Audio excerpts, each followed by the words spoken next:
వారి పాదాల దగ్గర పువ్వు పెట్టండి, పుష్పాలు ఉంచండి, దండలు వేయండి, ధూపదీప నైవేద్యాలు ఇవ్వండి, కథ వినండి, నామస్మరణ చేయండి, అమ్మ మంత్రోపాసన చేయండి. ఇవన్నీ అమ్మవారి యొక్క ఉపాసనలు. ఇవి భయంకరమైన కర్మములను తొలగిస్తాయి. మళ్ళీ కర్మల్లో కూడా అనుభవించి తీరవలసిన కర్మలను కూడా తొలగిస్తాయట. మనకి కర్మలు 3 రకాలు. అందులో ఒకటి ఏమిటి? తప్పక అనుభవించి తీరవలసినటువంటి కర్మం. తర్వాత ఒకటి సంచితం, ఒకటి ఆగామి. సంచితము ఆగామి ఎవరైనా తొలగించుకుంటారు. సంచితం అంటే మనం పోగేసుకున్న కర్మ. ఆగామి అంటే రాబోయేది, భవిష్యత్తులో చేయబోయే కర్మలు చేయకుండా తప్పించుకోవచ్చు. ఇదివరకు చేసిన పాపపు ముద్ద తొలగించుకోవచ్చు. కానీ ప్రారంధమును ఒకటి ఉంటుంది మధ్యలో, మూడోది. ప్రారంధం అంటే ఏమిటనమాట? ఇక మనం వదిలించుకున్నా వదలదు. అది జిడ్డు, మసి. కొన్ని జిడ్డులు చేతికి అంటుకుంటే ఎప్పటికి వదులుతాయో వదలవు పట్టాన. అలా వదలక అనుభవించవలసిన కర్మకి ప్రారంధ కర్మ అని పేరు.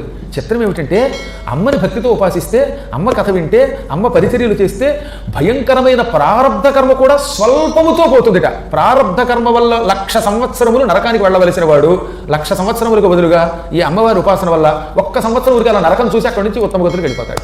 అలాంటి వాళ్ళు ఉన్నారండి. ఒక ఆయన ఉన్నాడు, వాడికి 10,000 సంవత్సరములు రౌరవ నరకం వేసేట యమధర్మరాజు గారి శిక్ష. ఇంతలో వాడు అదృష్టం, అమ్మవారి ఉపాసన చేశాట. ఒకప్పుడు భూలోకంలో ఉండగా శరత్కాలంలో, దసరా కాలంలో అమ్మను ఉపాసన చేశాడు. అప్పుడు నారదుడు వచ్చి, వీడికి 10,000 సంవత్సరములు రౌరవ నరకం వేశావు, కానీ అమ్మవారి ఉపాసన చేశాడు ఒకప్పుడు వీడు, అందువల్ల వీడిని ఏం చేస్తామంటే ఊరికే రౌరవ నరకానికి పంపి అక్కడ చూసి నరకాన్ని అక్కడి నుంచి వెళ్ళిపోమ్మని అన్నట్ట. అంటే నరకం శిక్ష కూడా అనుభవించలేదు, నరకాన్ని అలా ఊరికే పైపైన అలా చూశాట.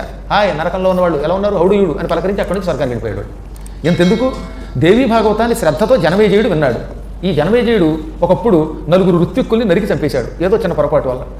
ఆ పాపం వల్ల ఇతను కూడా నరకానికి పోవాలి. కానీ దేవీ భాగవతం వినడం వల్ల శరీరం విడిచిపెట్టగానే ఆయన మణిద్వీపానికి వెడుతూ దారిలో ఊరికే అలా నరకాన్ని చూసి వెళ్ళిపోయాట, పైపైన తొంగి చూసి వెళ్ళిపోయాట. బ్రహ్మహత్యా పాపం నుంచి కూడా రక్షించి మణిద్వీపానికి పంపించింది దేవీ భాగవత కథ.